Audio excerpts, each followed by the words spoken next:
جب اپنا قافلہ عزم و یقین سے نکلے گا، رستہ یہاں سے چاہو گے وہیں سے نکلے گا۔ تو رستے نکلتے ہیں جب انسان رستہ لینا چاہے۔ تو میرا تعلق اسی شہر موڑ ٹھنڈا سے، اور یہیں سے میں نے اپنی میٹرک کی تعلیم کے بعد لاہور چلا گیا، اور لاہور جا کے صرف ایک ہی خواہش تھی کہ میرے ساتھ بے شمار لوگوں کے خواب جڑے ہیں، میرے والدین، میرے ٹیچر، میرے دوست، کچھ ایسا کر کے دکھانا ہے کہ وہ میرے سے دور بیٹھے بھی یہ سوچتے رہیں کہ یار کمال ہے، ویل ڈن، شاباش، کیا بات ہے، یہ ہمارا دوست ہے، یہ ہمارا بیٹا ہے، یہ ہمارا شاگرد ہے۔ بس یہ خواب لے کے لاہور گیا۔ میں نے مانا میری آواز نہیں جائے گی، در و دیوار سے ٹکرا کے پلٹ آئے گی، اب بھی موقع ہے، اندھیروں کا کرو کوئی علاج، ورنہ یہ نسل اجالوں کو ترس جائے گی۔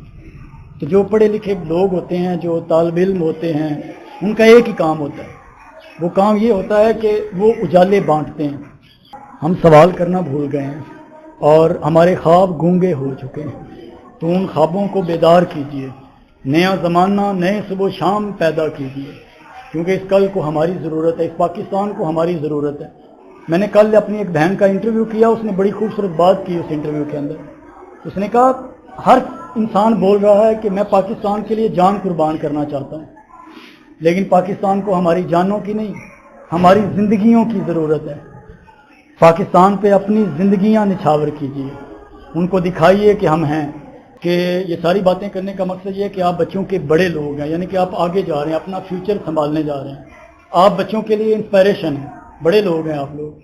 تو کچھ نیا کرنے کا عزم لیے بیٹھے ہیں، تو کچھ کر کے دکھا دیجیے گا آج یہاں سے جانے کے بعد۔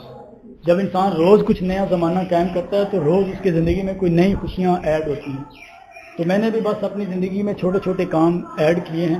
آج زندگی کو انجوائے کر رہا ہوں، خوش ہوں۔ کامیاب وہی ہے جو اندر سے خوش ہے، اور کوئی بڑی کامیابی نہیں ہے۔ اصل کامیابی دل کا سکون ہے، جو انسان اس کو پا لیتا ہے، اس جیسا اس دنیا میں کوئی کامیاب انسان نہیں ہے۔ میں ایوری ٹائم خوش رہتا ہوں، ایوری ٹائم شکر الحمدللہ، اللہ پاک کا شکر ادا کرتا ہوں کہ اتنے بے شمار محفلیں، اتنی صحبتیں، اتنے اچھے لوگ، فار ایگزامپل آج سر مجاہد صاحب کے ساتھ، کل کسی اور کے ساتھ، تو یہ محبتیں ہمیشہ زندہ رہتی ہیں جب انسان کے اندر کچھ زندہ رہتا ہے، کہ پاکستان کا جو پازیٹیو امیج ہے وہ پوری دنیا میں ابھر کر سامنے آئے۔ بس یہ چھوٹا سا کام کر رہے ہیں، یہ نوجوانوں کو آگے لے کے آ رہے ہیں، ٹیلنٹ کو پروموٹ کر رہے ہیں، یہ چھوٹے چھوٹے کام ہیں جو ہم خود جن مشکلات سے ٹکرائے ہیں، کوشش یہ کی ہے کہ اب ہماری آنے والی نسلیں ان چیزوں سے نہ ٹکرائیں، وہ خوشی خوشی اپنی منزلوں تک جائیں، راستے سارے کھلتے جائیں، اور وہ راستے ہم نے کھولنے ہیں ان کے لیے، آنے والوں کو جگہ ہم نے دینی ہے تاکہ پیچھے سے جانے والوں تک جگہ بچ کے رہے۔ تو بس یہی چھوٹا سا کام کرنا ہے۔